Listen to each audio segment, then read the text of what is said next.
Christians, especially women, often ask about Islam, why do Muslim women wear the headscarf? Isn't that a restriction? The oldest continuous university in the whole world, the foundation was laid by a Muslim lady wearing the hijab. Before the Prophet came, women were subjugated, they were taken as property, they were literally inherited. People judge Islam, unfortunately, by the cultural practices, by what they see on the social media. But Islam should be judged based upon the guidance and the rights and the empowerment Islam has given to women. Almost every single prophet of the Old Testament, they were polygamous. Unlimited polygamy, no restrictions, no responsibility. Islam came to limit polygamy. Close to 18,000 non-Muslim women in this country, when they look into women's rights in Islam, they are converting to Islam.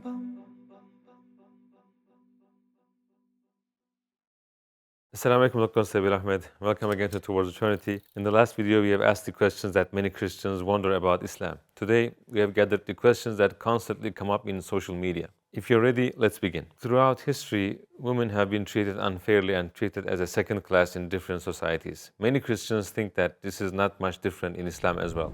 Can you tell us about the status of women in Islam? So people, when they look about women in Islam, they may think, women are suppressed, oppressed, no rights, second class, no freedoms. The reality is so much different. People judge Islam, unfortunately, by the cultural practices, by what they see on the social media. But Islam should be judged based upon the guidance and the rights and the empowerment Islam has given to women in the Qur'an, which is the word of Allah, and through the examples of Prophet Muhammad, peace be upon him. You are so much right. When you look into the women in the history, before the Prophet came, women were subjugated, they were taken as property, and they were literally inherited. But when Islam came, when Allah gave the guidance through Muhammad, peace be upon him, empowerment was given to women, equality in the reward was given to women, and the freedoms were given to women. Can you mention some of them? Really quick list. First and foremost, the right to education. Not until 1844 in this country, women in America, they won the right to go into higher education, universities and graduating, right? Islam gave that right to women way back in the 7th century. Not only Islam gave that right, Islam made it obligatory for both males and females to gain education. Not only empowered, Muslim women were so much empowered by that obligation and that right to gain education, the oldest continuous university in the whole world. Look at the phrase, the oldest continuous university in the whole world, the foundation was laid by a Muslim lady wearing the hijab. Her name is Fatima al-Fihri.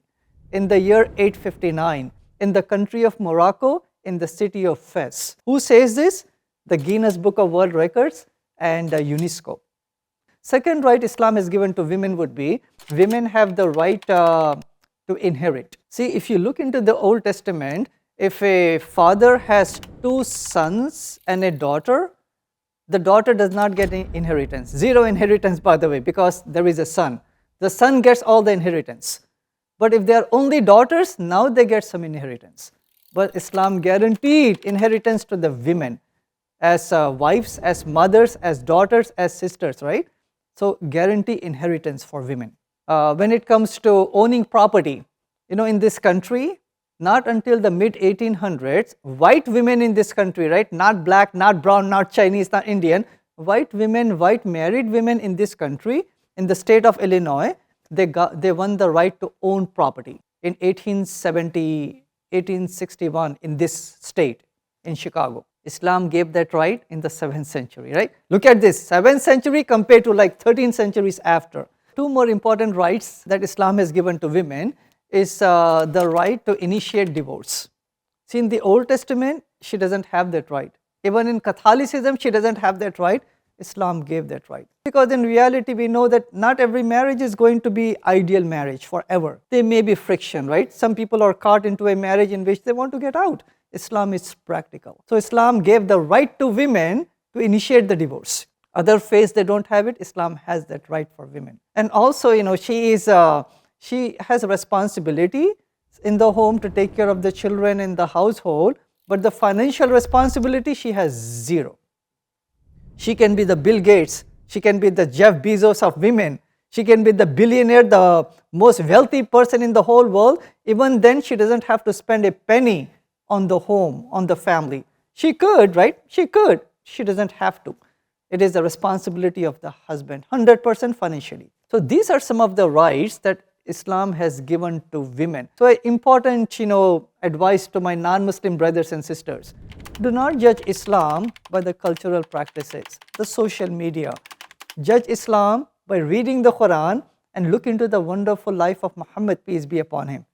Amazing fact, okay? Amazing fact, one amazing fact.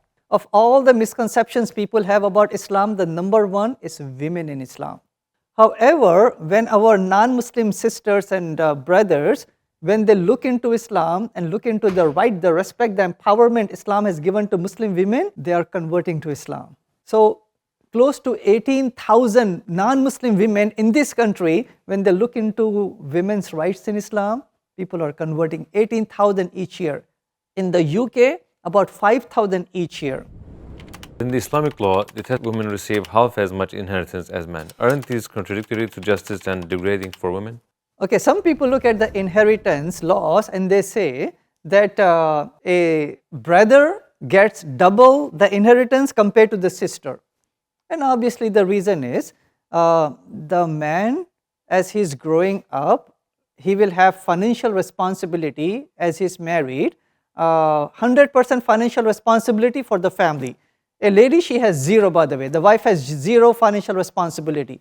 So it does make sense that he inherits more finances because now he needs to spend the finances on the family. A lady, she does not have to spend the finances. That means, she doesn't have to inherit as much. So for that reason, there is a disparity. So if you look at from the biblical point of view, from Islamic point of view, again, this one is much more just. It's more common sense, and it takes into the practical aspect of a family.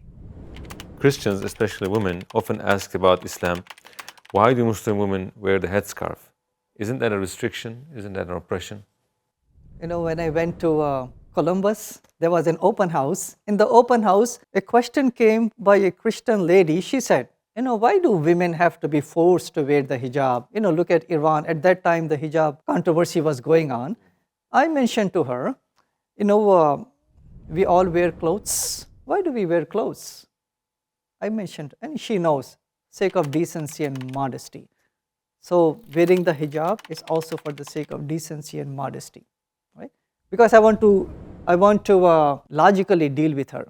So then I mentioned to her, to that Christian lady, is it okay that anyone can dress any which way, our girls, our boys, our elders, anyone, or there should be some kind of a, modesty laws in the society? She said there has to be modesty laws, or else people may go out naked or shirtless for women. So there have to be some modesty laws.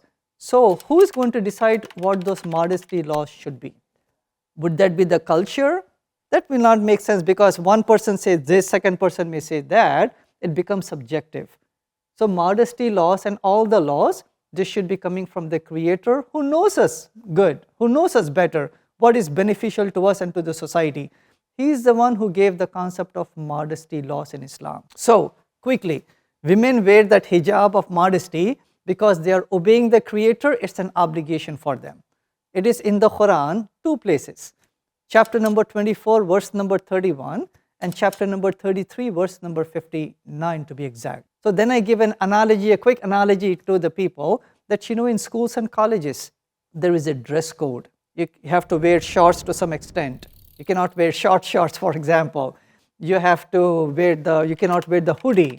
Things of that nature, so laws, even in schools and colleges.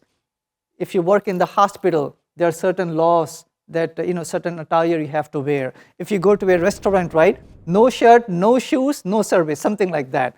So Allah has given us laws of modesty. Then I say to my Christians and to the Jews and others that the laws of modesty are not only for the females, they're also for the males. Modesty in Islam is not just about what we wear, it's modesty of the eyes. I cannot look and stare and lust after a woman. But modesty laws are not only in Islam. Even if you look into Judaism, a Jewish lady who is married, she cannot show her hair. A Christian lady, especially when she's going to the church, she cannot show her hair. So the concept of hijab is there even in the Old and the New Testament. So in the book of 1 Corinthians, chapter 11, verse number 5 and 6, a Christian lady has to wear the hijab. She cannot show her hair. If she shows her hair, it's dishonor. It is as if she has to shave her hair, right? Mary, the mother of Jesus, who is a symbol of chastity, she used to wear it. So when Muslim women, when they're wearing the hijab, she's taking Mary, the mother of Jesus, as their role model also.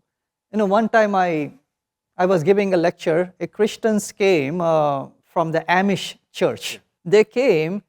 After the lecture, I saw that every single one of them, they were covering their hair. So I asked them the question, my dear sisters, you're all wearing the hijab like Muslim ladies. Tell me the reason. They said, we are following the Bible. The Bible commands us to wear the hijab or to cover our hair. So hijab is there in all the cultures, even in the secular world, exactly for the same reason. They should be judged and appreciated for their modesty and chastity and for their personality and the blessings that Allah has given to them. In Islam, if a man wants, he can marry up to 4 women. How appropriate is it for this day and age? Why is there such a regulation? Really important. Before the guidance of the Qur'an came in the 7th century to humanity, every culture, every faith, before that time, they used to have the concept of polygamy, having more than one spouse. Unlimited polygamy, no restrictions, no responsibility. Islam came to limit polygamy. It says in the Quran, chapter number 4, verse number 3, marry 2, 3, up to 4. But if you cannot do justice, marry only one. So what Islam did, what Allah did, what the guidance of the Quran did was, first and foremost, it restricted polygamy from unlimited to up to 4 maximum, number 1. Number 2, what Islam did was, now it gave responsibilities to the husband that if you want to marry more than one or even one, 100% you have to take care of the spouses. Financially, right, every which way, lodging and the clothing and the food, they have to be equal and the same if you want to marry more than one. So restriction of polygamy and giving the responsibilities to the husband and the rights to the women. It's not an obligation, it's not an encouragement, it's a permission in certain circumstances. Like in Afghanistan, for example, right? Many men, they may have passed away in the battle. Now you have access of women. They could just live their life as is, but they would be deprived of children, warmth of the family, and support of the husband. So they'll be deprived of that, but Islam wants everyone to benefit and be protected by a home. Not only that, by the way, even if you look into the Old Testament, there's almost every single prophet of the Old Testament, they were polygamous. May that be Moses, may that be Abraham, 3 wives or 2 wives, David. In the Old Testament, God does not prohibit polygamy. God does not restrict polygamy. God does not condemn polygamy. So if any Jew or Christian tells me, polygamy is wrong, come on, how come Islam says that? I would say if it is wrong, where is the prohibition of polygamy in the Old Testament? No restriction of polygamy by Jesus, peace be upon him, in his time. He did not restrict it. He was just following that culture over here, right? When you look into the American culture, there is a survey that came out by Chicago Tribune. A typical male in this country, they have at least 7 extra girlfriends or extramarital affairs or premarital affairs. Actually, when I compare to India, India allows more than 1 wife for Muslim men. So there are less number of Muslims with more than 1 wife compared to Hindus who have more than 1 wife. So even though it's allowed, it's quite rare, because if a man marries, he has to be 100% responsible, or else there would be consequences on the Day of Judgment.